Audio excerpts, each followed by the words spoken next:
भारत और टर्की बीच जो हाल ही की तनातनी सामने आई है उसने सबको हैरान कर दिया, क्योंकि ये पूरा मामला अचानक से चर्चा में आ गया है और लोगों को समझ ही नहीं आया कि असल में हुआ क्या।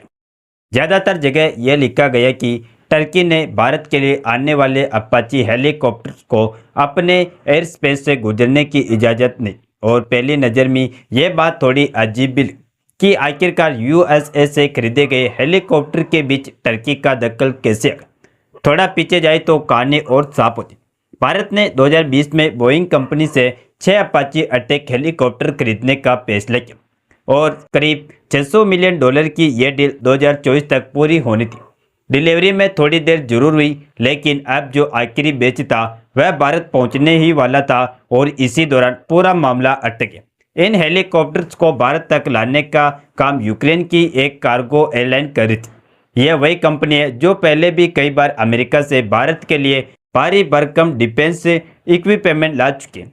इस एयरलाइन का एक तय रूट होता है जिसमें यह अटलांटिक पार करके यूके फिर टर्की को उसके बारे में भारत पहुंचाती। अब यहाँ यह सवाल उठता है कि यह सीधा रूट क्यों नहीं लेती और क्यों नहीं यूएसए से अफ्रीका होकर भारत आती। इसका कारण बड़ा साधारण, क्योंकि एयरलाइंस अपने हिसाब से रूट नहीं बदल सकती। इनके पास फिक्स्ड एयर कॉरिडोर होते हैं और दुनिया की हवाई ट्रैफिक इन्हीं तय रास्तों पर चलती है। इसलिए यह एयरलाइन भी हमेशा की तरह वही से होकर आ रही थी। लेकिन यहीं पर कहानी में ट्विस्ट है, क्योंकि हाल ही में भारत ने टर्की के नेशनल डे को बाइकआउट कर दिया था। टर्की की एम्बेसी में जो सेलिब्रेशन हुए उनमें भारत का कोई भी अधिकारी शामिल नहीं हुआ और उसी के बाद से माना जा रहा है कि नाराज टर्की ने अचानक भारत के लिए इस्तेमाल होने वाला यह एयर रूट ब्लॉक कर दिया, जिससे खबर आ रही है कि जो अपाची हेलीकॉप्टर भारत आ रहे थे वह रास्ते से ही यू टर्न लेकर अमेरिका वापस लौट।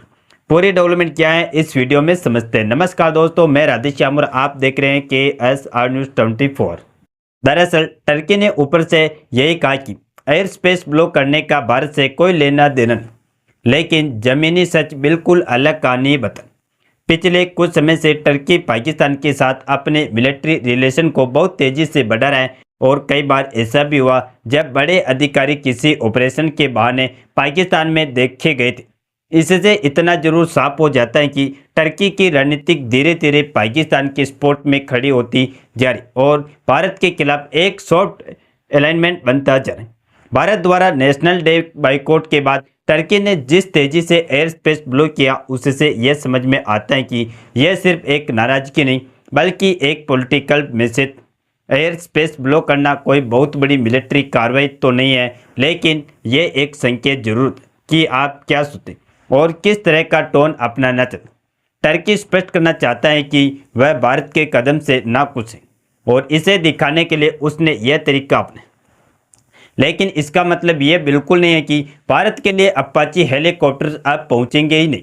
दुनिया में कई रूट है और एयरलाइंस के पास हर परिस्थिति बैकअप रास्ते मौजूद रहते हैं। हो सकता है इस बार यूएसए से उड़ान भरने के बाद एयरलाइंस सीधे इजिप्ट या ग्रीस होकर आए या फिर इजराइल वाला रास्ता अपनाए। टर्की का एयर स्पेस बंद होना भारत के लिए कोई ऐसी दीवार नहीं है जिसे पार करना मुश्किल, बल्कि यह सिर्फ थोड़ी सी तकनीकी देरी पैदा कर। असल खेल यहाँ रूट का नहीं बल्कि भारत और टर्की की पॉलिटिकल पोजीशन का। एक तरफ टर्की कहता है कि वह आतंकवाद के खिलाफ है और किसी गलत गतिविधि को सपोर्ट नहीं करता, लेकिन दूसरी तरफ वही देश जिसके सोशल मीडिया यूजर्स पाकिस्तान और इजराइल के साथ मिलकर भारत के खिलाफ लगातार प्रोपेगेंडा चलाते हैं। कई बार पुरानी वीडियो उठाकर उन्हें नया बताकर वायरल किया जाता और दुनिया में भारत की गलत छवि फैलाने की कोशिश की जाती। इस पूरी कहानी का एक बड़ा हिस्सा सोशल मीडिया वॉरफेयर है। पिछले 4 सालों में भारत के खिलाफ चलाए गए गलत कैंपेन में सबसे ज़्यादा एक्टिव पाकिस्तान, टर्की और अजरबैजानी रही। दोस्तों, कई रिपोर्ट्स में यह भी सामने आया कि कुछ हैशटैग्स को ट्रेंड करवाने के लिए बाहर से फेक अकाउंट्स खरीदे और मिनटों में हजारों ट्वीट कर दिए जाए। यह एक सामान्य नाराजगी नहीं बल्कि एक फ्रंट डिजिटल स्ट्रेटजी जिसके जरिए भारत की इमेज पर असर डालने की कोशिश की। अब बात करें ट्रेंड रिलेशन की, तो भारत और टर्की के व्यापारिक संबंध पिछले कुछ सालों में काफ़ी कमजोर हैं। जहां 2022 से 2023 में भारत का टर्की को एक्सपोर्ट करीब $6.5 बिलियन था, तो वही 2023 से 2024 में ये घटकर करीब $5.2 बिलियन का रह गया। यानी सिर्फ एक साल में लगभग $1.3 बिलियन का अंतर हो गया। डॉलर की गिरावट ये कोई छोटी संख्या नहीं है, बल्कि यह दिखाता है कि दोनों देशों के बीच आर्थिक दूरी भी बढ़ती जा रही। हालांकि भारत के लिए यह कोई बहुत बड़ी समस्या नहीं है, क्योंकि भारत दुनिया को हर साल लगभग $450 मिलियन का एक्सपोर्ट करता है। ऐसे में टर्की का हिस्सा सिर्फ 1 से 1.5% के बीच ही आता है। यानी अगर भारत चाहे तो टर्की की जगह किसी भी देश को तुरंत रिप्लेस कर सकता और अपने व्यापार पर बहुत बड़ा असर आने देगा। फिर भी चिंता इस बात की है कि राजनीतिक तनाव आगे चलकर कई सेक्टर्स को प्रभावित कर सकता है। दूसरी तरफ टर्की की अर्थव्यवस्था पिछले कुछ सालों से लगातार नीचे जा रही है। इनकी करेंसी लीरा सबसे तेज गिरने वाली करेंसी से एक बन चुकी है। कभी एक लीरा 8 भारतीय रुपये के बराबर होता था और आज हालत यह है कि सिर्फ 2 भारतीय रुपये एक लीरा के बराबर हो गए। 2021 से अब तक लीरा अपनी वैल्यू का लगभग 60% खो चुका है और यह गिरावट टर्की के लिए बहुत बड़ी आर्थिक चुनौती बनती जा रही है। अगर भारत की मैन्युफैक्चरिंग और सेमीकंडक्टर पॉलिसी सही दिशा में आगे बढ़ती रहती है तो आने वाले समय में भारतीय रुपये की डिमांड और बढ़ेगी, साथ ही लीरा और कमजोर हो जाए। यह स्थिति भी संभव है कि कुछ सालों में एक भारतीय रुपया 4 लीरा के बराबर पहुंच जाए। ऐसे आर्थिक माहौल में टर्की का भारत उलझना खुद उसके लिए नुकसान का सौदा साबित हो सकता है। टर्की के अपने बड़े सपने जरूर, जैसे कि 2028 तक $2 ट्रिलियन की इकोनॉमिक बनना, लेकिन मौजूदा ग्रोथ रेट को देखकर यह बिल्कुल भी आसान नहीं लगता। वही भारत रिकॉर्ड स्पीड से आगे बढ़ा और अगले कुछ सालों में दुनिया की तीसरी सबसे बड़ी अर्थव्यवस्था बनने का अनुमान है। यह अंतर आने वाले वर्षों में और बढ़ना।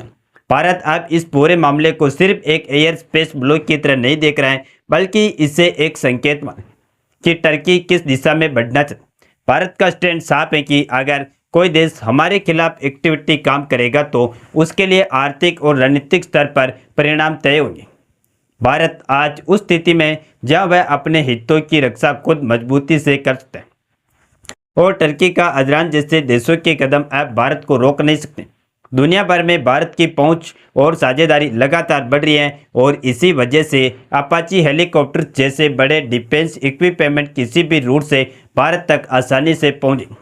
असली ताकत भारत की बढ़ती अर्थव्यवस्था और बढ़ती रणनीतिक क्षमता है, जिसे आज कोई भी देश नज़रअंदाज नहीं कर सकता है। आने वाले समय में भारत और भी मजबूत होकर अपने हितों को सुरक्षित करेगा और यह स्पष्ट कर देगा कि अगर कोई देश भारत के खिलाफ गलत स्टैंड लेगा तो उसे उसकी कीमत जरूर चुकानी पड़ेगी। एक बात यहाँ जरूर याद रखने की है कि भारत अब पहले वाला भारत नहीं। आज हमारे पास न सिर्फ मजबूत डिफेंस पार्टनरशिप है, बल्कि मल्टीपल सप्लाई रूट्स और ग्लोबल कनेक्शन भी है, जिनकी वजह से कोई भी देश भारत की प्रगति को रोक नहीं सकता है। चाहे टर्की हो या कोई और, जो भी भारत के खिलाफ खड़ा होगा उसे धीरे धीरे यह समझ में आएगा कि भारत से उलझना अब पहले जैसा आसान नहीं रहा और भारत अपनी रणनीति से हर चैलेंज को मौके में बदलने की क्षमता रखता है।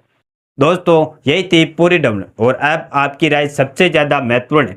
आपको क्या लगता है, टर्की का यह कदम सिर्फ नाराजगी थी या इसके पीछे कोई बड़ा पॉलिटिकल गेम छिपा है? हमें कमेंट में जरूर बताइएगा। आप एक छोटा सा कमेंट भी हमारी मेहनत को बड़ा सपोर्ट देता है।